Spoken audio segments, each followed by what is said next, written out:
Zoom চাষের নতুন ফল ও ফসল ঘরে উঠবে। এ ফসল খাওয়ার আগে শস্য দেবতার প্রতি জানাতে হবে কৃতজ্ঞতা। গারো জাতিসত্তার মানুষের এটাই ঐতিহ্য। দেবতাকে কৃতজ্ঞতা জানাতে গারো সম্প্রদায়ের সমৃদ্ধি, সংস্কৃতি ও ঐতিহ্যের এক মহা উৎসব ওয়ানগালা। ঢাকায় বসবাসরত গারো জাতিগোষ্ঠীর মানুষেরা এবার দিনব্যাপী ওয়ানগালা উদযাপন করলেন 24 অক্টোবর শুক্রবার। এদিন Banani Vidyaniketan school and college মাঠে অনুষ্ঠিত হয়ে গেল 19তম ঢাকা ওয়ানগালা উৎসব। শস্য দেবতা মিসি আর সালজংয়ের প্রতি কৃতজ্ঞতা জানিয়ে উৎপাদিত ফসল উৎসর্গের মাধ্যমে ঐতিহ্যবাহী এই ওয়ানগালা উৎসব শুরু হয় ভোরে।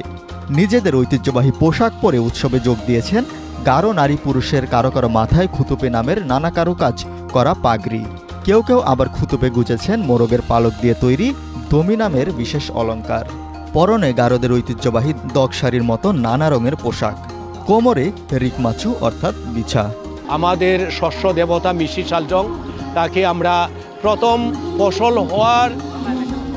ফসল হওয়ার যে ফসল, যেমন যে আপনার আলু বা কচু বা আপনার ওই হলুদ, এগুলা আমরা তাকে উৎসর্গ করে থাকি। তার আগে আমরা খাই না। আর গুরুত্বপূর্ণ ঢাকাই কেন, শুধু ঢাকাই না, শুধু আমরা বাংলাদেশে আমরা যারা গারোরা বসবাস করি তাদের জন্য এই ওয়ানগালা গুরুত্বপূর্ণ। নিজস্ব ভাষায় নাচ, গান ও সাংস্কৃতিক অনুষ্ঠান ওয়ানগালার বিশেষ আকর্ষণ।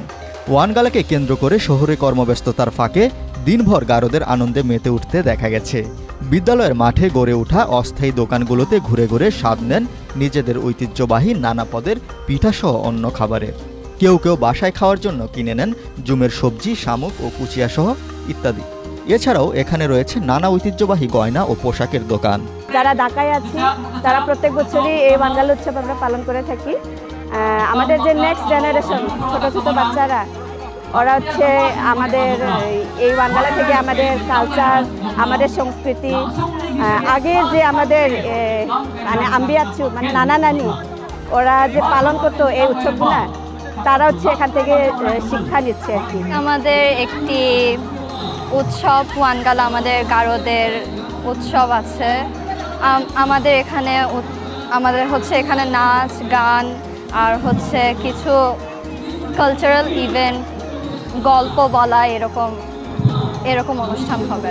গারো সম্প্রদায়ের জন্য ওয়ানগালা উৎসব তাদের ইতিহাস, ঐতিহ্য ও সংস্কৃতি রক্ষায় এক অনবদ্য প্রচেষ্টা।